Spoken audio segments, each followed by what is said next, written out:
हरिः ओम्। ॐ शन्नो मित्रः शं वरुणः शन्नो भवत्वर्यमा शन्न इन्द्रो बृहस्पतिः शन्नो विष्णुरुरुक्रमः नमो ब्रह्मणे नमस्ते वायो त्वमेव प्रत्यक्षं ब्रह्मासि त्वमेव प्रत्यक्षं ब्रह्म वदिष्यामि ऋतं वदिष्यामि सत्यं वदिष्यामि तन्मामवतु तद्वक्तारमवतु अवतु माम् अवतु वक्तारम्। ॐ शान्ति शान्ति शान्तिः।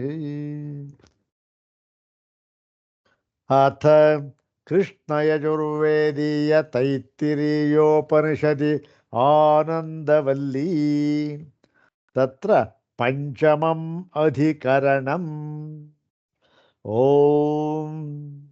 सहनाववतु सहनौ भुनक्तु सह वीर्यङ्करवावहै तेजस्विनावधीतमस्तु मा विद्विषावहै। ॐ शान्ति शान्ति शान्तिः। ॐ यस्माज्जातं जगत्सर्वं यस्मिन्नेव प्रलीयते येनेदं धार्यते चैव तस्मै ज्ञानात्मने नमः। यैरिमे गुरुभिः पूर्वं पदवाक्यप्रमाणतः व्याख्याताः सर्ववेदान्ताः तान् नित्यं प्रणतोऽस्म्यहम्। तैत्तिरीयकसारस्य मयाचार्यप्रसादतः विस्पष्टार्थरुचीनां हि व्याख्येयं सम्प्रणीयते। ॐ सत्यं ज्ञानमनन्तमेकममलं ध्वस्तान्धकारं परं निर्द्वैतं हृदि पद्ममध्यनिलयं निःशेषधीसाक्षिणम् वेदान्तोपनिविष्टबोधविषयं प्रत्यक्तया योगिनां भक्त्या तं प्रणिपत्य वेदशिरसो वक्ष्यामि सद्वार्तिकम्। यस्येदं सकलामलेन्दुकिरणप्रख्यैर्यशो रश्मिभिः व्याप्तं यश्च कृपालुतापरवशश्चक्रे हितं दुःखिनाम् यद्वाणीकुलिशावरुग्णमतयः पेतुर्दिशस्तार्किकाः भक्त्या पूज्यतमं प्रणम्य तमहं तद्भाष्यनीतौ यते। ॐ अथ पञ्चमोऽनुवाकः। ಕೃಷ್ಣ ಯಜುರ್ವೇದದ ತೈತ್ತಿರಿಯೋಪನಿಷತ್ತಿನಲ್ಲಿ ಎರಡನೆಯ ಆನಂದವಲ್ಲಿ ಅದರಲ್ಲಿ ಐದನೆಯ ಅನುವಾಕ. ಅದರಲ್ಲಿ ನಮ್ಮ ನಮ್ಮ ಸ್ವಾಮಿಗಳ ಪ್ರಕಾರ ಒಂದನೆಯ ಮಂತ್ರ. ಓಂ ಓಂ ಒಂದನೇ ಮಂತ್ರ ಹೇಳೋಣ. ಓಂ ತಸ್ಮಾದ್ವಾಯೇ ತಸ್ಮಾದ್ವಿಜ್ಞಾನಮಯಃ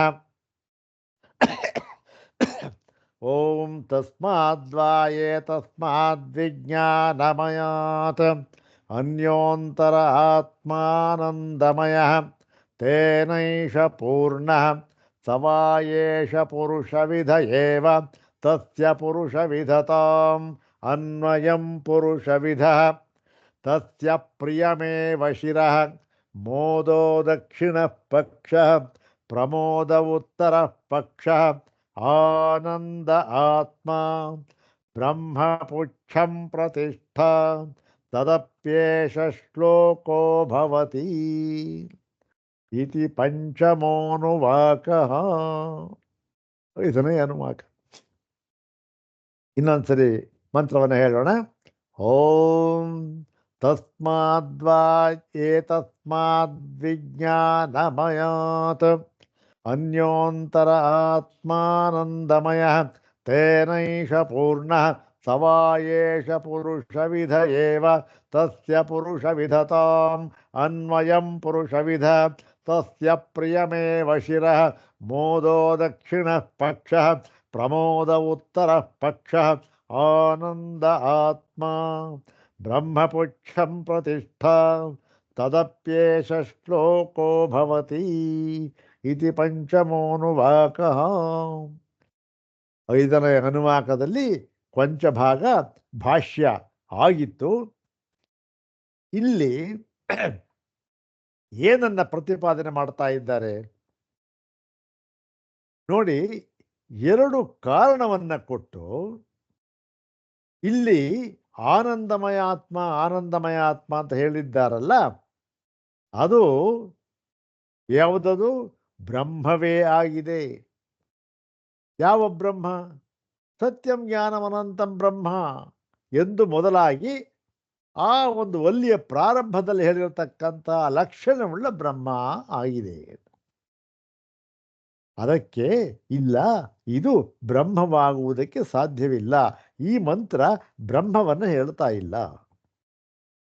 ಬ್ರಹ್ಮವನ್ನು ಹೇಳ್ತಾ ಇಲ್ಲ. ನೀವು ಯಾತಕ್ಕೆ ಈ ಒಂದು ಬ್ರಹ್ಮವನ್ನು ಹೇಳ್ತಾ ಇದೆ ಅಂತ ಹೇಳ್ತಾ ಇದ್ದೀರಾ ಅಂತಂದ್ರೆ ಅದಕ್ಕೆ ಅವರು ಕಾರಣವನ್ನು ಕೊಡ್ತಾರೆ ನೋಡಿ. ಇಲ್ಲಿ ಈ ಒಂದು ಮಂತ್ರದಲ್ಲಿ ತಸ್ಮಾದ್ವಾಯೇ ತಸ್ಮಾದ್ ವಿಜ್ಞಾನಮಯಾತ್ ಅನ್ಯೋಂತರ ಆತ್ಮ ಏನು ಆನಂದಮಯ, ವಿಜ್ಞಾನಮಯದಿಂದ ಆನಂದಮಯ ಹೇಳಿದ್ದಾರೆ. ಅಷ್ಟು ಹೇಳಿಬಿಟ್ಟು ಮತ್ತೆ ತಸ್ಮಾದ್ವಾಯೇ ತಸ್ಮಾದ್ ಆನಂದಮಯಾತ್ ಅನ್ಯೋಂತರ ಆತ್ಮ ಪರಮಾನಂದಮಯ ಅಂತ ಏನಾದ್ರು ಹೇಳಿದಾರ? ಹೇಳಿಲ್ಲ. ಮತ್ತೆ ಈ ಮಂತ್ರ ಯಾತಕ್ಕೆ ಬಂದಿದೆ? ಇಷ್ಟೆಲ್ಲ ಈ ಪಂಚಕೋಶವನ್ನು ಹೇಳಿರತಕ್ಕಂಥದ್ದು ಯಾತಕ್ಕೆ? ಮೊದಲು ನೀವೇ ಪ್ರತಿಜ್ಞೆ ಮಾಡಿದ್ದೀರಾ, ಇದು ಈ ಒಂದು ಕೋಶಗಳ ಮೂಲಕವಾಗಿ ಪರಬ್ರಹ್ಮವನ್ನು ತಿಳಿಸಿಕೊಡುವುದಕ್ಕೆ ಅಂತ ನೀವೇ ಪ್ರತಿಜ್ಞೆ ಮಾಡಿ ಹೇಳಿದಿರಿ. ಹಾಗಾಗಿ ಏನಾಗಿದೆ, ಇದು ಪರಬ್ರಹ್ಮ ತಿಳಿಸಿಕೊಡತಕ್ಕಂತಹ ಪ್ರಕರಣ. ಆದ್ದರಿಂದ ಇಲ್ಲಿ ಏನು ಮಾಡಿದ್ದಾರೆ, ಈ ಆನಂದಮಯ ಆತ್ಮನನ್ನ ಹೇಳಿ ಅಲ್ಲಿಗೆ ನಿಲ್ಲಿಸಿಬಿಟ್ಟು ಅದಕ್ಕಿಂತ ಮುಂದಕ್ಕೆ ಇದಕ್ಕೂ ಒಳಗಿರುವ, ಇವನನ್ನು ವ್ಯಾಪಿಸಿರುವ, ಮತ್ತೆ ಇವನ ಹೃದಯದ ಒಳಗೆ ಇದ್ದುಕೊಂಡು ಇವನನ್ನ ನಿಯಂತ್ರಿಸುತ್ತಿರುವ ಇನ್ನೊಬ್ಬ ಆತ್ಮನನ್ನು ಹೇಳಿಲ್ಲ. ಹೇಳಿದ್ದಿದ್ದರೆ ಆಗ ಇವನನ್ನು ಬ್ರಹ್ಮ ಪರಬ್ರಹ್ಮ ಅಂತ ಹೇಳಬಹುದಾಗಿತ್ತು, ಬ್ರಹ್ಮವಲ್ಲ ಅಂತ ಹೇಳಬಹುದಾಗಿತ್ತು. ಆದರೆ ಇನ್ನೊಬ್ಬನನ್ನು ಹೇಳಿಲ್ಲ. ಆದ್ದರಿಂದ ಇಲ್ಲಿ ಆನಂದಮಯ ಆತ್ಮ ಅಂತ ಏನು ಹೇಳಿದ್ದಾರೆ ಅದೇ ಬ್ರಹ್ಮ ಅಂತ ಯಾವ ಒಂದು ಪೂರ್ವ ಪಕ್ಷವನ್ನು ತೆಗೆದಿದ್ದರೋ ಅದನ್ನು ನಿರಾಕರಣೆ ಮಾಡುತ್ತಾ, ಇಲ್ಲ ಇಲ್ಲ, ಈ ಆನಂದಮಯ ಆದಮೇಲೆ ಇನ್ನೊಬ್ಬ ಆ ಆತ್ಮದನ್ನು ಹೇಳಿಲ್ಲ, ಸರಿಯೇ. ಮತ್ತು ಈ ಆನಂದಮಯ ಆತ್ಮನಿಗೆ ಏನು ಹೇಳಿದ್ದಾರೆ, ಇವನು ವಿಜ್ಞಾನಮಯನಿಗಿಂತಲೂ ಸೂಕ್ಷ್ಮವಾದವನು.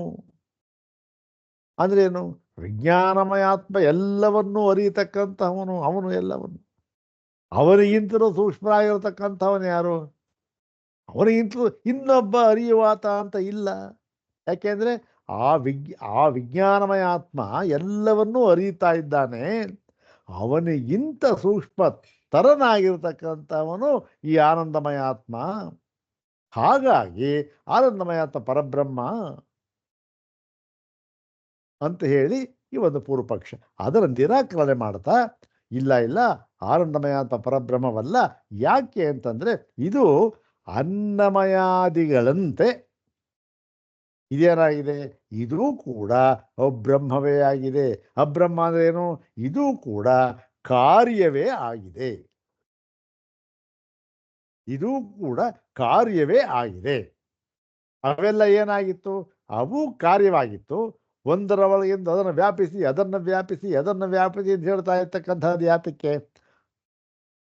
ಈ ಒಂದು ಉಪಸಂಕ್ರಮಣವನ್ನು ಹೇಳಿದ್ದು ಯಾತಕ್ಕೆ ಅಂದರೆ, ಆ ಅನ್ನಮಯಾತ್ಮನನ್ನ ಅವಿದ್ಯಾ ಪ್ರತ್ಯುಪಸ್ಥಾಪಿತ ಅಂತ ತಿಳ್ಕೊಂಡು, ಆ ಅನ್ನಮಯ ಅವಿದ್ಯಾ ಪ್ರತ್ಯುಪಸ್ಥಾಪಿತನಾಗಿರ್ತಕ್ಕಂಥ ಅನ್ನಮಯಾತ್ಮನನ್ನ ಪ್ರಾಣಮಯಾತ್ಮನಲ್ಲಿ ನಾವು ಸೇರಿಸಿ. ಯಾಕೆ? ಅವಿದ್ಯಾ ಪ್ರತ್ಯುಪಸ್ಥಾಪಿತ, ಅದನ್ನು ನಿರಾಕರಣೆ ಮಾಡಬೇಕು. ಸಂಕ್ರಮಣ ಶ್ರುತಿ ಇದು ಅರ್ಥ. ದಾಟಿ ಹೋಗುವುದು ಅಂದರೆ ಅರ್ಥ. ದಾಟಿ ಹೋಗುವುದು ಅಂದರೆ ಅವಿದ್ಯೆಯಿಂದ ಇವೆಲ್ಲವೂ ಕೂಡ ಅನಾತ್ಮ ಅಂತ ತಿಳ್ಕೊಳ್ಳೋದಷ್ಟೇ. ಅದೇ ಹೀಗೆ ಏನಾಗಿದೆ ಇಲ್ಲಿಯೂ ಕೂಡ, ಇಲ್ಲಿ ಅವಿದ್ಯೆಯಿಂದ ಈ ಆನಂದಮಯನನ್ನು ದಾಟಿ ಹೋಗಬೇಕು ಎನ್ನುವುದು ಮುಂದೆ ಗೊತ್ತಾಗುತ್ತೆ. ಹೇಗೆ ಗೊತ್ತಾಗುತ್ತೆ? ಇಲ್ಲಿ ಆನಂದಮಯ ಆನಂದಮಯ ಅಂತ ಹೇಳಿದ್ದಾರೆಯೇ ಹೊರತು ಆನಂದ ಅಂತ ಎಂತೂ ಹೇಳಿಲ್ಲ. ಆನಂದಮಯ ಅಂತಂದ್ರೇನು? ಮಯಟ್ ಪ್ರತ್ಯಯ. ಮಯಟ್ ಪ್ರತ್ಯಯ ವಿಕಾರ. ವಿಕಾರಾರ್ಥದಲ್ಲಿ ಮಯಟ್ ಪ್ರತ್ಯಯ ಬಂದಿರತಕ್ಕಂಥದ್ದು. ಹಾಗಾಗಿ ವಿಕಾರ ಅಂದ್ರೇನು? ಕಾರ್ಯ. ಹಾಗಾಗಿ ಇದೂ ಕೂಡ ಕಾರ್ಯವೇ ಆಗಿದೆ. ಇದು ಈ ಮುಖ್ಯ ಬ್ರಹ್ಮಕ್ಕೆ ಹೊಂದೋದಿಲ್ಲ ಅಂತನ್ನುವ ಪ್ರಕರಣವನ್ನು ಹೇಳ್ತಾ ಇದ್ದಾರೆ. ಅದಕ್ಕೆ ಆ ಹಿಂದಿನ ವಾಕ್ಯ ನಾವು ನೋಡಿದ್ದಾಗಿತ್ತು. ಎಲ್ಲಿ ಅದು? 182ನೇ ಪುಟ. ಆನಂದಮಯ ಆತ್ಮನ ಬ್ರಹ್ಮ ಅಲ್ಲ ಅಂತ ಹೇಳ್ತಾ ಪ್ರಕರಣ ಇದು. ಒಂದು 10ನೇ ಲೈನು ಅಂತ ಕಾಣುತ್ತೆ ನನ್ನ ಪುಸ್ತಕದಲ್ಲಿ, ನೋಡ್ಕೊಂಡಿದ್ದಾವೆ. ಸ್ವಾತ್ಮನಿ ಭೇದಾಭಾವಾತ್ ಅಂದ್ರೆ ಏನು? ಈ ಒಂದು ಸ್ವಾತ್ಮನಿ, ಈ ಮುಖ್ಯ ಬ್ರಹ್ಮ ಅಂತ ಇದೆಯಲ್ಲ, ಅದಕ್ಕೆ ಆ ಮುಖ್ಯ ಬ್ರಹ್ಮಕ್ಕೆ ಏನಾಗಿದೆ? ಭೇದಾಭಾವಾತ್, ಯಾವ ಭೇದವೂ ಇಲ್ಲ. ಭೇದ ಅಂದ್ರೇನು? ಭೇದ ಅಂತಂದ್ರೆ ಯಾವ ಅವಯವಗಳು ಇಲ್ಲ. ಮತ್ತೇನು? ನಿರವಯವ ಅವನು. ಆದರೆ ಇಲ್ಲಿ ಏನಾಗಿದೆ? ಇಲ್ಲಿ ತತ್ಯ ಪ್ರಿಯಮೇವ ಶಿರಃ, ಆಯ್ತು, ಮೋದೋ ದಕ್ಷಿಣ ಪಕ್ಷ ಎಲ್ಲವನ್ನೂ ಹೇಳಿದ್ದಾರೆ. ಇದು ಹೇಗೆ ಹೊಂದುತ್ತೆ ಮುಖ್ಯ ಬ್ರಹ್ಮಕ್ಕೆ ಅಂತ ಹೇಳಿ, ಆತ್ಮಭೂತಂಚ ಬ್ರಹ್ಮ ಸಂಕ್ರಮಿತು. ಮತ್ತೆ ಇದೇನಾಗಿದ್ದಾನೆ? ಇವನನ್ನ ಯಾವನು ಸಂಕ್ರಮಿತು ಅಂದರೆ ಹೋಗ್ತಕ್ಕಂಥವನು, ದಾಟಿ ಹೋಗ್ತಕ್ಕಂಥವನು. ಅವನು ಯಾರು ಇವನನ್ನು ದಾಟಿ ಹೋಗ್ತಾರೋ ಅವನ ಆತ್ಮಸ್ವರೂಪವೇ ಆಗಿದ್ದಾನೆ. ಅಲ್ಲಿಗೆ ಇವನನ್ನು ದಾಟಿ ಹೋಗುವುದು ಅಂತಕ್ಕಂಥ ಸಾಧ್ಯವೇ ಇಲ್ಲ. ಇವೆಲ್ಲ ಯಾರಿಗೆ ಹೊಂದತಕ್ಕಂಥದ್ದು? ಮುಖ್ಯ ಬ್ರಹ್ಮಕ್ಕೆ. ಆದರೆ ಇಲ್ಲಿ ಹೇಗೆ ಹೊಂದುತ್ತೆ? ಇಲ್ಲಿ ಇವನು ಆನಂದಮಯ. ಆನಂದಮಯ ಬೇರೆ, ಆನಂದ ಬೇರೆ. ಅದನ್ನು ಮುಂದೆ ಹೇಳ್ತಾರೆ, ನಾವು ತೋರಿಸ್ಕೊಡ್ತೇವೆ ಅಂತ ಹೇಳ್ತಾ ಇದ್ದಾರೆ ಆಚಾರ್ಯರು. ನೋಡೋಣ. ಮತ್ತು ಶಿರ ಆದಿ ಕಲ್ಪನಾ ಅನುಪಪತ್ತೇಶ. ಮತ್ತೆ ನೀವು ಮುಖ್ಯ ಬ್ರಹ್ಮ ಅಂತ ಹೇಳಿಬಿಟ್ರಲ್ಲ, ಮುಖ್ಯ ಬ್ರಹ್ಮ ಅಂತ ಹೇಳಿದ ಮೇಲೆ ಏನಾಗುತ್ತೆ? ಶಿರ ಆದಿ ಕಲ್ಪನಾ ಅನುಪಪತ್ತೆ. ಇಲ್ಲಿ ಅವನಿಗೆ ತಲೆ, ತತ್ಯ ಪ್ರೇಮೇವ ಶಿರ, ಮೋದೋ ದಕ್ಷಿಣ ಪಕ್ಷ, ಪ್ರಮೋದ ಉತ್ತರ, ಹೀಗೆ ಅವಯವಗಳು ಹೇಳಿತ್ತಲ್ಲ, ಆ ಕಲ್ಪನೆ ಹೊಂದುವುದಿಲ್ಲ. ಯಾವುದಕ್ಕೆ? ಮುಖ್ಯ ಬ್ರಹ್ಮಕ್ಕೆ. ನಹಿ ಯಥೋಕ್ತ ಲಕ್ಷಣೆ ಆಕಾಶಾದಿ ಕಾರಣೇ ಅಕಾರ್ಯ ಪತಿತೆ ಶಿರ ಆದ್ಯವಯವ ರೂಪಕ ಕಲ್ಪನಾ ಉಪಪದ್ಯತೆ. ಹೀಗೆ ಈ ಯಥೋಕ್ತ ಲಕ್ಷಣ ಅಂದ್ರೆ ಯಾವುದು? ಯಥೋಕ್ತ ಅಂದರೆ ಹಿಂದೆ ಸತ್ಯಂ ಜ್ಞಾನಮನಂತಂ ಬ್ರಹ್ಮ ಎಂಬ ಒಂದು ಲಕ್ಷಣದಿಂದ ಯಾವ ಬ್ರಹ್ಮವನ್ನು ಹೇಳಿತ್ತೋ ಅದು. ಮತ್ತು ಇನ್ನೊಂದು ಹೇಳಿತ್ತು, ಆಕಾಶಾದಿ ಕಾರಣೇ, ಆಕಾಶಕ್ಕೂ ಕೂಡ ಕಾರಣವಾಗಿರ್ತಕ್ಕಂಥದ್ದು ಈ ತತ್ವ. ಮತ್ತು ಅಕಾರ್ಯಪತಿತೆ, ಅಕಾರ್ಯಪತಿತೆ ಯಾವ ಕಾರ್ಯ ಸಮೂಹಕ್ಕೂ ಸೇರದೇ ಇರತಕ್ಕಂತಹ, ಕಾರ್ಯ ಸಮೂಹದಲ್ಲಿ ಇರದೇ ಇರತಕ್ಕಂತಹ ಇಂತಹ ಬ್ರಹ್ಮಕ್ಕೆ ಎಲ್ಲಾದರೂ ಕೂಡ ಶಿರ ಆದಿ ಅವಯವ ರೂಪಕ ಕಲ್ಪನಾ ಉಪಪದ್ಯತೆ. ಇದು ಎಲ್ಲ ಉಪಪದ್ಯತೆ. ನಾ ಮುಂಚೆ ಇದೆಯಲ್ಲ, ನಾ ಉಪಪದ್ಯತೆ. ಇಲ್ಲಿ ತಲೆ, ಇವನ ಎಡಭಾಗ, ಬಲಭಾಗ, ಪುಚ್ಛ ಇವೆಲ್ಲ ಹೇಗೆ ಹೊಂದುತ್ತೆ? ಹೊಂದುವುದೇ ಇಲ್ಲ. ಮತ್ತೆ ಆ ಮುಖ್ಯ ಬ್ರಹ್ಮಕ್ಕೆ ಏನು ಲಕ್ಷಣವನ್ನೇ ಹೇಳಿದ್ದಾರೆ. ಸತ್ಯಂ ಜ್ಞಾನಮನಂತ ಬ್ರಹ್ಮ ಎಂದು ರಕ್ಷಿತವಾಗಿರತಕ್ಕಂಥ ಬ್ರಹ್ಮಕ್ಕೆ ಇಲ್ಲಿ ಬೃಹದಾರಣ್ಯಕೋಪನಿಷತ್ತರು ಹೇಳ್ತಾರೆ, ಏನು ಅದೃಶ್ಯೇನಾತ್ಮೇ ಅನಿರುಕ್ತೇ ನಿಲಯನೇ. ಇಲ್ಲಿ ಅದು ಇದು ಯಾವುದು ತೈತ್ರಿಯದ ಮಾತು. ಈ ಒಂದು ಅಸ್ಥೂಲ ಸ್ವಮದೀರ್ಘಂ ಅಲೋಹಿತಂ ಅಂತ ಬರುತ್ತಲ್ಲ, ಅದು ಬೃಹದಾರಣ್ಯಕ. ಎರಡರಲ್ಲೂ ಕೂಡ ಒಂದು ಇಲ್ಲೇ ತೈತ್ರಿಯದಲ್ಲಿ ಮುಂದೆ ಹೇಳ್ತಾರೆ ಅದೃಶ್ಯೇನಾತ್ಮೆ ಅಂತ ಹೇಳಿ, ಅನಿರುಕ್ತೇ ನಿಲಯನೇ ಅಂತ ಹೇಳ್ತಾರೆ. ಅಂತ ಏನು ಅದೃಶ್ಯೇ ಅಂದ್ರೆ ಏನು? ಇದು ದೃಶ್ಯವಲ್ಲ. ದೃಶ್ಯ ಅಂದ್ರೇನು? ದೃಶ್ಯ ಅಂತಂದ್ರೆ ಕರಣದಿಂದ, ಕರಣ ಯಾವುದು? ಕಣ್ಣು ಅಂತ ಇಟ್ಕೊಳ್ಳಿ. ಕಣ್ಣಿನಿಂದ ವಿಷಯಗಳನ್ನ ಯಾವುದು ವಿಷಯೀಕರಿಸುತ್ತದೆಯೋ, ಪದಾರ್ಥಗಳನ್ನು ಯಾವುದು ವಿಷಯೀಕರಿಸುತ್ತದೆಯೋ ಆ ವಿಷಯೀಕರಿಸಲ್ಪಡತಕ್ಕಂತಹ ವಸ್ತು ಇದೆಯಲ್ಲ, ಅದು ದೃಶ್ಯ. ಇದು ಯಾವುದರಿಂದಲೂ ಕೂಡ ವಿಷಯೀಕರಿಸಲ್ಪಡತಕ್ಕದ್ದಲ್ಲ, ಅದೃಶ್ಯ. ಇದು ದೃಶ್ಯವಲ್ಲ. ಮತ್ತೇನದು? ಕೇವಲ ದೃಕ್ಸ್ವರೂಪ. ದೃಕ್ಸ್ವರೂಪ ಅಂತ ಹೇಳ್ತಕ್ಕಂಥದ್ದು ಹೊಂದೋದಿಲ್ಲ. ಯಾಕೆ? ಇದು ದೃಶ್ಯವಲ್ಲ ಅಂತ ಹೇಳೋದಕ್ಕೆ ಇದು ದೃಕ್ಸ್ವರೂಪ ಅಂತ ಹೇಳಿದ್ದಾರೆಯೇ ಹೊರತು ನಿಜವಾಗಲೂ ಕೂಡ ಆತ್ಮನ ದೃಕ್ಸ್ವರೂಪ ಎಲ್ಲವನ್ನೂ ಕೂಡ ಸಾಕ್ಷ್ಯ ಸ್ವರೂಪದಿಂದ ನೋಡುತ್ತಿದ್ದಾನೆ ಅಂತ ಇಲ್ಲ. ಯಾಕೆ? ಎಲ್ಲವನ್ನೂ ಅಂತ ಅನ್ನುವುದೇ ಇಲ್ಲ ಮೊದಲಿಗೆ. ಮತ್ತು ಹೇಳಿದ್ದಾರಲ್ಲ ಅಂದರೆ ಇದು ಅಧ್ಯಾರೋಪ ದೃಷ್ಟಿಯಿಂದ ಅಷ್ಟೇ. ಯಾತಕ್ಕೆ? ಅಪವಾದ ಮಾಡುವುದಕ್ಕೋಸ್ಕರ. ಏನನ್ನು ಅಪವಾದ ಮಾಡುವುದಕ್ಕೋಸ್ಕರ? ದೃಶ್ಯತ್ವವನ್ನು ಅಪವಾದ ಮಾಡುವುದಕ್ಕೋಸ್ಕರ. ದೃಶ್ಯತ್ವವನ್ನು ಅಪವಾದ ಮಾಡುವುದಕ್ಕೋಸ್ಕರ ದೃಕ್ ಅಂತ ಹೇಳಬೇಕಷ್ಟೆ. ಅದಕ್ಕೋಸ್ಕರ ಅದೃಶ್ಯ ಅಂತ ಹೇಳಿದ್ದಾರೆ. ಮತ್ತು ಅದೃಶ್ಯೆ ಅನಾತ್ಮೆ ಅನಿರುಕ್ತೆ ಅನಿಲಯನೇ ಅಂದ್ರೆ ಏನು? ಇವಾಗ ಇವನಿಗೆ ಅನಾತ್ಮೆ ಅಂದ್ರೆ ಇವನಿಗೆ ಇನ್ನೊಂದು ಸ್ವರೂಪಭೂತವಾದದ್ದು ಇನ್ನೊಂದು ಇಲ್ಲ. ನ ವಿದ್ಯತೆ ಆತ್ಮ ಅಥವಾ ಸ್ವರೂಪಂ ಯಸ್ಮಾತ್. ಇವನಿಗಿಂತ ಭಿನ್ನವಾಗಿ ಇನ್ನೊಂದು ಸ್ವರೂಪ ಅಂತಕ್ಕಂಥದ್ದು ಇಲ್ಲ, ಆತ್ಮ ಅಂತಕ್ಕಂಥದ್ದು ಇಲ್ಲ. ಮತ್ತು ಅನಿರುಕ್ತೆ. ನಿರುಕ್ತ ಅಂತಂದ್ರೆ ಅದನ್ನ ಹೇಳ್ತಕ್ಕಂಥದ್ದು ಯಾವುದು? ಒಂದು ಇಂಗ್ಲೀಷಲ್ಲಿ ಡೆಫಿನೇಷನ್ ಅಂತೀವಲ್ಲ, ಅದು ನಿರುಕ್ತ. ಇಂಥದ್ದು ಅಂತ ಲಕ್ಷಣವನ್ನು ಹೇಳ್ತಕ್ಕಂಥದ್ದು ಇದು ಅನಿರುಕ್ತ. ಯಾವ ಲಕ್ಷಣದಿಂದಲೂ ಕೂಡ ಹೇಳುವುದಕ್ಕೆ ಸಾಧ್ಯವಿಲ್ಲ. ನಿರುಕ್ತ ಹೇಳ್ತಕ್ಕಂಥದ್ದು, ಅದರ ಅರ್ಥವನ್ನು ಹೇಳ್ತಕ್ಕಂಥದ್ದು, ಅದರ ಲಕ್ಷಣವನ್ನು ಹೇಳ್ತಕ್ಕಂಥದ್ದು ಇದಲ್ಲ. ಮತ್ತು ಅನಿಲಯನೇ. ಇದಕ್ಕೆ ಒಂದು ನಿಲಯನ ಅಂತಕ್ಕಂಥದ್ದು ಇಲ್ಲ. ನಿಲಯನ ಅಂತಂದ್ರೆ ಏನು? ಇದಕ್ಕೆ ದೇಶ ಅಂತಕ್ಕಂಥದ್ದು ಇಲ್ಲ. ನಿಲಯನ ಅಂತಂದ್ರೆ ಒಂದೇ, ದೇಶ ಅಂತಂದ್ರೆ ಒಂದೇ. ಅಂದ್ರೇನು? ಇದು ದೇಶಾತೀತವಾದ ತತ್ವ. ಹೌದಾನೆ? ಆದ್ದರಿಂದ ಏನಾಗಿದೆ? ಈ ಒಂದು ಮುಖ್ಯ ಬ್ರಹ್ಮ ಇದೆಯಲ್ಲ, ಅದು ಈ ಆನಂದಮಯನಿಗೆ ಎಂದಿಗೂ ಹೊಂದೋದಿಲ್ಲ. ಇದು ಆನಂದಮಯ ಅಂತ ಹೇಳಿದ್ದಾರಲ್ಲ, ಅದಕ್ಕೆ ಈ ಲಕ್ಷಣಗಳು ಎಂದಿಗೂ ಹೊಂದುವುದಿಲ್ಲ. ಮತ್ತೆ ಬೃಹದಾರಣ್ಯಕದಲ್ಲೂ ಅಷ್ಟೇ ಅಸ್ಥೂಲಂ ಅನಣು ಅಹ್ರಸ್ವ ಮದೀರ್ಘಂ ಅಲೋಹಿತಂ ಎಲ್ಲ ಹೀಗೆ ಅಂದ್ರೆ ನಾ ಅಂತ. ಸ್ಥೂಲವಲ್ಲ, ಅಣುವಲ್ಲ, ಹ್ರಸ್ವವಲ್ಲ, ದೀರ್ಘವಲ್ಲ, ದೊಡ್ಡದಲ್ಲ, ಚಿಕ್ಕದಲ್ಲ, ಹೀಗೆ ಎಲ್ಲವನ್ನೂ ಕೂಡ ಅದೇನು? ಯಾವ ಒಂದು ಇಲ್ಲಿ ಪರಿಮಾಣವಾಗಲಿ ಆಕಾರವಾಗಲಿ ಇಲ್ಲದೆ ಇರತಕ್ಕಂತಹ ಅಪರಿಮಾಣ ಮತ್ತು ಅಪ್ರಮೇಯ ತತ್ವ. ಇದು ಪರಿಮಾಣವಿಲ್ಲ, ಏನಿಲ್ಲ. ಮತ್ತು ಇನ್ನೊಂದು ಬೃಹದಾರಣ್ಯ ತೈ ನೇತಿ ನೇತ್ಯಾತ್ಮ. ಇದೇನಿದು? ಇದು ನೇತಿ ನೇತ್ಯಾತ್ಮ. ಇದು ಏನಿಲ್ಲ. ಈ ಆತ್ಮ ಹೇಗಿದೆ? ಯಾವುದರಿಂದಲೂ ಕೂಡ, ಯಾವ ವಿಧದಿಂದಲೂ ಕೂಡ, ಯಾವ ಸಾಧನಗಳಿಂದಲೂ ಕೂಡ ಈ ಆತ್ಮನನ್ನ ತಿಳಿಸಿಕೊಡುವುದಕ್ಕೆ ಸಾಧ್ಯವೇ ಇಲ್ಲ. ಒಂದೇ ಒಂದು ದಾರಿ ಅಂತಂದ್ರೆ ಏನು? ಅದೇ ನೇತಿ ಎಂಬತಕ್ಕಂಥ ದಾರಿ. ಅಂದ್ರೆ ಏನು? ಇದೆಲ್ಲ ಅಂತ ಅಪವಾದ ಮಾಡುವುದು, ಇದು ಅಂತ ಹೇಳೋದಕ್ಕಾಗೋದಿಲ್ಲ. ಎಲ್ಲವನ್ನೂ ಅಪವಾದ ಮಾಡಿದ ಮೇಲೆ ಏನು ಉಳಿಯುತ್ತೋ ಅದೇ ಇದು.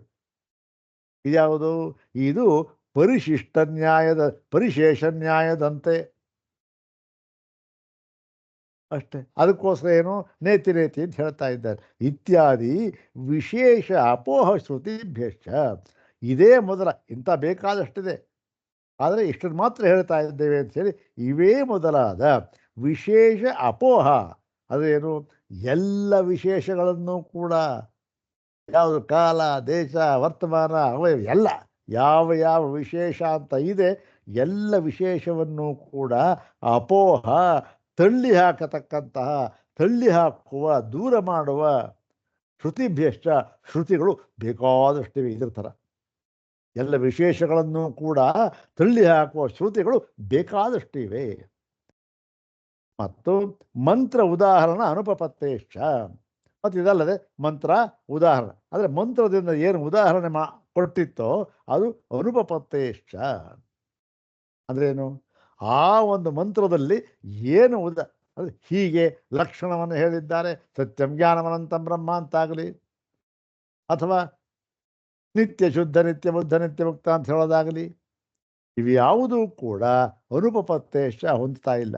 ಯಾಕೆ ಯಾಕೆ ಅಂತಂದರೆ ಇದಕ್ಕೆಲ್ಲ ಅವಯವ ಹೇಳಿದ್ದಾರೆ, ಮತ್ತೆ ಆ ಅಮುಖ್ಯಾತ್ಮರ ಪ್ರವಾಹದಲ್ಲಿ ಇದನ್ನು ಕೂಡ ಹೇಳಿದ್ದಾರೆ. ಆದ್ದರಿಂದ ಮತ್ತು ನಹಿ ಪ್ರಿಯ ಶಿರಾದ್ಯವ ಅವಯವ ವಿಶಿಷ್ಟೆ ಪ್ರತ್ಯಕ್ಷತೋ ಅನುಭೂಯಮಾನೇ ಆನಂದಮಯೇ ಆತ್ಮನಿ ಬ್ರಹ್ಮಣಿ ನಾಸ್ತಿ ಬ್ರಹ್ಮ ಇತಿ ಆಶಂಕಾ ಭಾವಾತ್ ಅಸನ್ನೇವ ಸ ಭವತಿ ಅಸದ್ಬ್ರಹ್ಮೇತಿ ವೇದ ಚೇತ್ ಇತಿ ಮಂತ್ರೋದಾಹರಣ ಉಪಪದ್ಯತೆ. ಇಲ್ಲಿ ಮಂತ್ರೋದಾಹರಣ ಅಂತಂದ್ರೆ ಏನು, ಇಲ್ಲಿ ಮಂತ್ರ ಯಾವುದು ಅಂತಂದರೆ ಆ ಮಂತ್ರವನ್ನು ಇಲ್ಲಿ ಹೇಳ್ತಾ ಇದ್ದಾರೆ. ಏನು ಅಂತಂದರೆ, ಈ ಒಂದು ಪ್ರಿಯ ಶಿರ, ಪ್ರಿಯ ಅವನಿಗೆ ತಸ್ಯ ಪ್ರಿಯಮೇವ ಶಿರಃ ಮೋದೋದ ಇದೆಯಲ್ಲ ಅವಯವಗಳು, ಇದು ಇವುಗಳಿಂದ ಕೂಡಿರತಕ್ಕಂತಹ, ಇವುಗಳಿಂದ ವಿಶಿಷ್ಟವಾಗಿರತಕ್ಕಂತಹ ಈ ಒಂದು ಆತ್ಮ ಇದ್ದಾನಲ್ಲ ಆನಂದಮಯ ಅಂತಕ್ಕಂಥವನು, ಅವನು ಪ್ರತ್ಯಕ್ಷತೋ ಅನುಭೂಯಮಾನೆ, ಪ್ರತ್ಯಕ್ಷವಾಗಿ ನಮಗೆ ಗೋಚರವಾಗುತ್ತಿರುವುದರಿಂದ. ಯಾಕೆ ಪ್ರತ್ಯಕ್ಷವಾಗಿ ಗೋಚರವಾಗ್ತಾ ಇದೆ? ಅಯ್ಯೋ, ಇವನಿಗೆ ಆಕಾರ ಹೇಳಿದ್ದಾರೆ, ತಲೆ ಹೇಳಿದ್ದಾರೆ, ಕೈ ಹೇಳಿದ್ದಾರೆ, ಪಕ್ಕ ಹೇಳಿದ್ದಾರೆ, ಬಾಲ ಹೇಳಿದ್ದಾರೆ, ಎಲ್ಲವನ್ನೂ ಹೇಳಿದ್ದಾರೆ. ಅಂದರೆ ಏನು, ಇದು ಏನು ಗ್ರಹಿಸುವುದಕ್ಕೆ ಯೋಗ್ಯವಾಗಿರುವುದರಿಂದ. ಮತ್ತು ಇಂತಹ ಆತ್ಮನಲ್ಲಿ, ಇಂತಹ ಆತ್ಮ ಇವನು ಯಾರು, ಈ ಒಂದು ಆನಂದಮಯ. ಹೀಗಿರುವಾಗ ಇವನಿಗೆ ಇಂತಹ ಆನಂದಮಯ ಆತ್ಮನಲ್ಲಿ ಬ್ರಹ್ಮಣಿ ನಾಸ್ತಿ, ನಾಸ್ತಿ ಬ್ರಹ್ಮ ಅಂದರೆ ಇವನಿಗಿಂತ ಭಿನ್ನವಾಗಿರತಕ್ಕಂಥ ಇನ್ನೊಬ್ಬ ಬ್ರಹ್ಮ, ಇವನಿಗೂ ಸ್ವರೂಪವಾಗಿರತಕ್ಕಂಥ ಇನ್ನೊಬ್ಬ ಬ್ರಹ್ಮ ಇಲ್ಲ ಎಂಬುದಾಗಿ, ಇವನೇ ಬ್ರಹ್ಮ, ಯಾರು ಆನಂದಮಯ, ಇವನಿಗಿಂತ ಇನ್ನೊಬ್ಬ ಇಲ್ಲ ಎಂಬುದಾಗಿ ಆ ಶಂಕೆ ಇದೆ. ಶಂಕೆ ಅದನ್ನು ನಿವಾರಣೆ ಮಾಡುವುದಕ್ಕೋಸ್ಕರ ಏನು ಮಾಡಿದ್ದಾರೆ, ಇಲ್ಲಿ ಮಂತ್ರವನ್ನು ಉದಾಹರಣೆ ಕೊಟ್ಟಿದ್ದಾರೆ. ಏನಂತ, ಅಸನ್ನೇವ ಸ ಭವತಿ ಅಸದ್ ಬ್ರಹ್ಮೇತಿ ವೇದ ಚೇತ್. ಬ್ರಹ್ಮ ಅಸತ್ ಇತಿ ವೇದ ಚೇತ್. ಒಂದು ವೇಳೆ ಬ್ರಹ್ಮವನ್ನ ಅಸತ್ತು ಇಲ್ಲ ಅಂತ ಅವನು ವಾದ ಮಾಡುವವನೇ ಆಗಿದ್ದರೆ, ಅವನು ವಾದ ಮಾಡ್ತಾ ಇದ್ದರೆ ಏನಾಗುತ್ತೆ ಗೊತ್ತೇನು, ಅಸನ್ನೇವ ಸ ಭವತಿ, ಸಹ ಅಸನ್ನೇವ ಭವತಿ, ಅವನೇ ಇಲ್ಲವಾಗಿ ಬಿಡುತ್ತಾನೆ. ಬ್ರಹ್ಮನನ್ನು ಇಲ್ಲ ಅಂದರೆ ಅವನೇ ಇಲ್ಲ ಅಷ್ಟೇ. ಯಾಕೆ, ಯಾವುದು ಅವನ ಎಲ್ಲ ವ್ಯವಹಾರಗಳಿಗೂ ಕೂಡ ಕಾರಣವಾಗಿ ಅವನ ಸ್ವರೂಪವೇ ಆಗಿದೆಯೋ ಅದೇ ಬ್ರಹ್ಮ.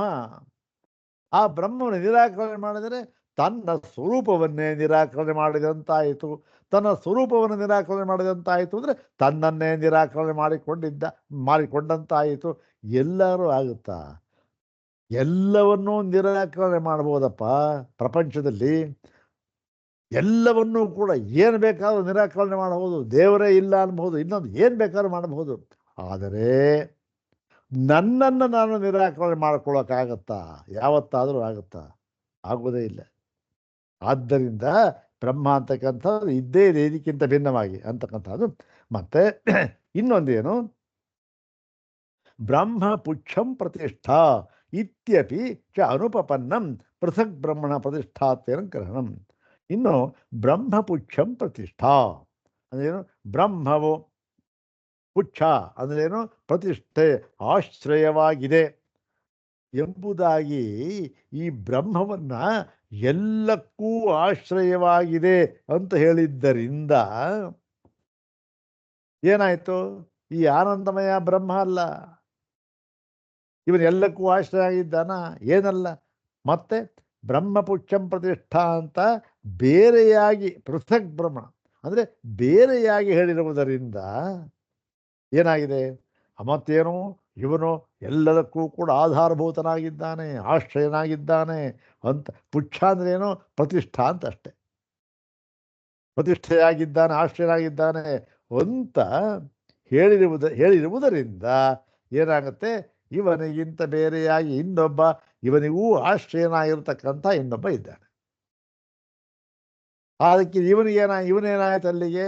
ಇವನು ಕೂಡ ಕಾರ್ಯ ಬ್ರಹ್ಮವೇ ಅಂತ ಹೇಳಿದಾಗ ಆಯಿತು. ಯಾಕೆ? ಇವನಿಗೂ ಕಾರಣನಾಗಿರ್ತಕ್ಕಂಥವನು ಇನ್ನೊಬ್ಬ ಇದ್ದಾನೆ. ಇವನೇ ಯಾಕಾಗಬಾರದು? ಇವನೇ ಆಗುವುದಕ್ಕೆ ಸಾಧ್ಯವೇ ಇಲ್ಲ. ಈ ಕಾರಣ ಹೇಳಿದ್ರಲ್ಲ, ಚಿರಾದಿ ಕಲ್ಪನೆ ಹೊಂದೋದಿಲ್ಲ, ಮತ್ತೆ ಆ ವೇದಾಂತ ವಾಕ್ಯ ಹೊಂದಿಲ್ಲ, ಅದೃಶ್ಯನಾತ್ಮೆ ಅಂದ್ರೇನೆ, ಅನಿರುಕ್ತ ಅಂದ್ರೇನೆ ಹೊಂದೋದಿಲ್ಲ, ಅಸ್ಥೂಲ ಮನೋನು ಹೊಂದೋದಿಲ್ಲ. ಮತ್ತೆ ಏನಾಗುತ್ತೆ? ಇವನನ್ನ ಈ ಪ್ರಿಯ ಈ ತಲೆ ಕೈ ಕಾಲು ಇರ್ತಕ್ಕಂಥ ಅವನು ಏನಾಗಿದ್ದಾನೆ? ಅವನೇ ಎಲ್ಲಾದರೂ ಕೂಡ ಅವನು ಎಲ್ಲದಕ್ಕೂ ಆಶ್ರಯನಾಗಿರೋದಕ್ಕೆ ಸಾಧ್ಯವ? ಯಾಕೆ? ಒಂದು ಅವಯವ, ಒಂದು ಇದು ಅಂತಿದ್ರೆ ಅವನೇನಾಗಿರ್ತಾನೆ? ಸೀಮಿತವಾದ ವ್ಯಾಪ್ತಿ ಅವನಿಗಷ್ಟೇ. ಒಂದು ಕೈ ಇದೆ, ಎಲ್ಲಿ ತನಕ ಚಾಚ್ತಾನೆ ಅಲ್ವಾ? ಒಂದು ಆಕಾರ ಇದೆ, ಎಲ್ಲಿ ತನಕ ಹೋಗಬಲ್ಲ ಅವನು? ಒಂದು ಕಣ್ಣಿದೆ, ಎಲ್ಲಿ ತನಕ ಕಣ್ಣಿನ ವ್ಯಾಪ್ತಿ? ಎಷ್ಟೋ ಸ್ವಲ್ಪ ದೂರ ಇರ್ಬೋದು, ತುಂಬ ಸೂಕ್ಷ್ಮವಾಗಿದ್ದವರಿಗೆ 1 ಕಿಲೋಮೀಟರ್ ಇರ್ಬೋದು ಬೇಕಾದ್ರೆ, ಅಥವಾ 2 ಕಿಲೋಮೀಟರ್ ಎಷ್ಟೋ ಇರ್ಬೋದು ಬೇಕಾದ್ರೆ. ಏನು ಬೇಡ, ಆಕಾಶ ನಕ್ಷತ್ರಗಳು ಬೇಕಾದ್ರೆ 1000 ಅದು ಇರ್ಬೋದು. ಅದು ಏನೋ ವ್ಯಾಪ್ತಿ ಅಂತ ಇದೆಯಲ್ಲ. ಹೀಗಾಗಿ ಏನಾಗುತ್ತೆ? ಇವು ಯಾವುದು ಹೊಂದೋದು ಅವಯವ ಅಂತಿದ್ರೆ ಆಗೋದಿಲ್ಲ. ಅವನು ಏನಾಗುತ್ತೆ? ಅವನು ಪರಿಚ್ಛಿನ್ನ ಅಂತ ಆಗಿಬಿಡ್ತಾನೆ. ಮತ್ತೇನು? ಯಾವಾಗ ಪರಿಚ್ಛಿನ್ನ ಅಂತ ಆಯಿತೋ ಅವನು ಕಾರ್ಯ ಅಂತ ಆಯಿತು. ಆದ್ದರಿಂದ ಮುಖ್ಯ ಹೊಂದೋದಿಲ್ಲ ಅಂತ ಹೇಳಿ, ತಸ್ಮಾತ್ ಕಾರ್ಯಪತಿತಃ ಏವ ಆನಂದಮಯ ನ ಪರ ಏವ ಆತ್ಮ. ಆದ್ದರಿಂದ ಇವನು ಈ ಒಂದು ಕಾರ್ಯೇ ಪತಿತ, ಕಾರ್ಯದಲ್ಲಿ ಇವನನ್ನು ಸೇರಿಸ್ಬೇಕು. ಇವನ್ನ ಕಾರ್ಯದಲ್ಲಿ ಇವನು ಸೇರಿಬಿಟ್ಟಿದ್ದಾನೆ. ಏನು? ಕಾರ್ಯ ಸಮೂಹ. ಯಾವ ಸಮೂಹ? ಅನ್ನಮಯ, ಪ್ರಾಣಮಯ, ಮನೋಮಯ, ವಿಜ್ಞಾನಮಯ, ಹೀಗೆ ಆ ಸಮೂಹದಲ್ಲಿ ಇವನ್ನು ಆನಂದಮಯನೂ ಕೂಡ ಇದ್ದಾನೆ. ಆದ್ದರಿಂದ ನ ಪರ ಏವ ಆತ್ಮ, ಆದ್ದರಿಂದ ಇವನು ಪರಮಾತ್ಮನಲ್ಲ ಅಂತ ಹೇಳಿ ತೀರ್ಮಾನ ಮಾಡಿದ್ರು. ಮತ್ತೆ ಮುಂದೆ ಹೇಳ್ತಾ ಇದ್ದಾರೆ, ಈ ಆನಂದಮಯ ಅಂದರೆ ಯಾರು ಅಂತ ಹೇಳ್ತಾ ಇದ್ದಾರೆ. ಈ ಆನಂದಮಯ ಅಂತಕ್ಕಂಥ ಯಾರು ಗೊತ್ತೇನಪ್ಪ? ಇವನು ಸಾಧನ ಸಾಧ್ಯವಾಗಿರತಕ್ಕಂಥ ತತ್ವ ಇದು. ಅಂದ್ರೇನು? ಮಾಡಿ ಪಡೆಯಬಹುದಾದಂತಕ್ಕಂಥ ಪದವಿ. ಆನಂದಮಯ ಅಂತಕ್ಕಂಥವನು ಏನು? ಮಾಡಿ ಪಡೆಯಬಹುದಾದಂಥದ್ದು ಇವನು. ಏನು ಮಾಡಿ ಪಡೆಯಬಹುದಾದಂಥದ್ದು ಅಂದರೆ ಇಲ್ಲಿ ಉಪಾಸನೆ ಮತ್ತು ಕರ್ಮೋಪಾಸನೆಗಳಿಂದ ಇವನನ್ನ ಪಡೆಯಬಹುದು. ಯಾವಾಗ ಕರ್ಮೋಪಾಸನೆಗಳಿಂದ ಪಡೆಯಬಹುದು ಅಂತ ಆಯಿತೋ ಆವಾಗ ಈ ಪರಬ್ರಹ್ಮ ಏನಾಯಿತು? ಪರಬ್ರಹ್ಮವನ್ನು ಎಲ್ಲಾದರೂ ಕೂಡ ಯಾವುದಾದರೂ ಸಾಧನದಿಂದ ತಿಳಿಯಬಹುದು ಅಂತ ಇದೆಯಾ?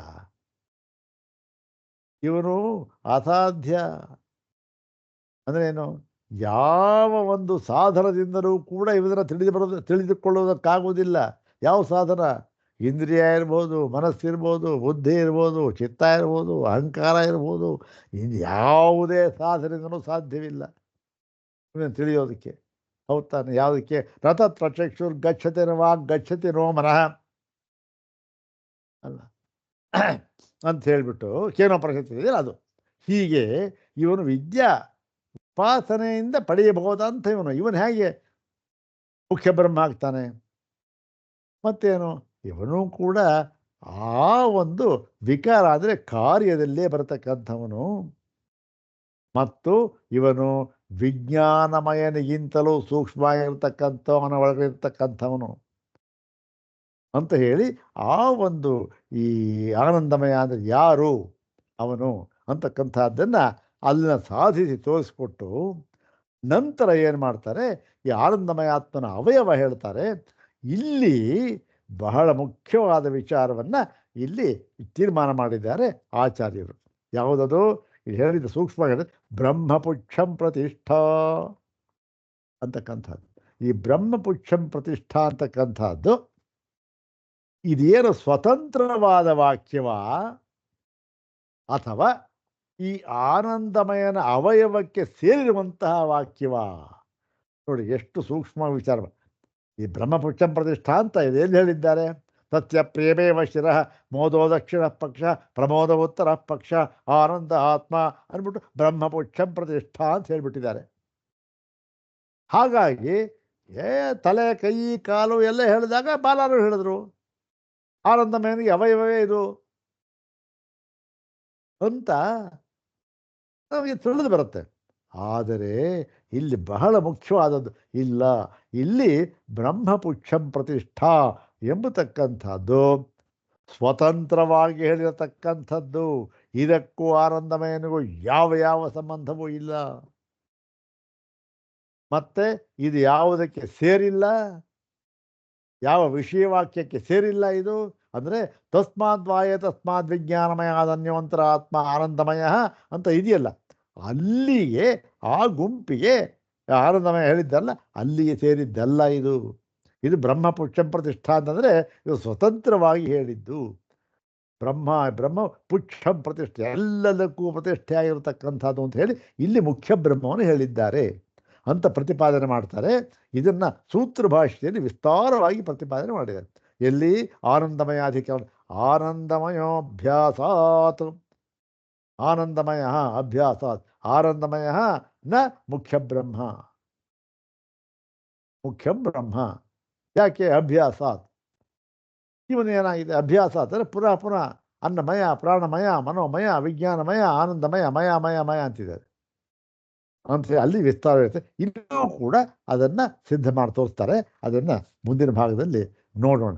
ಓಂ ಶಾಂತಿ ಶಾಂತಿ ಶಾಂತಿ. ಓಂ ತತ್ಸತ್.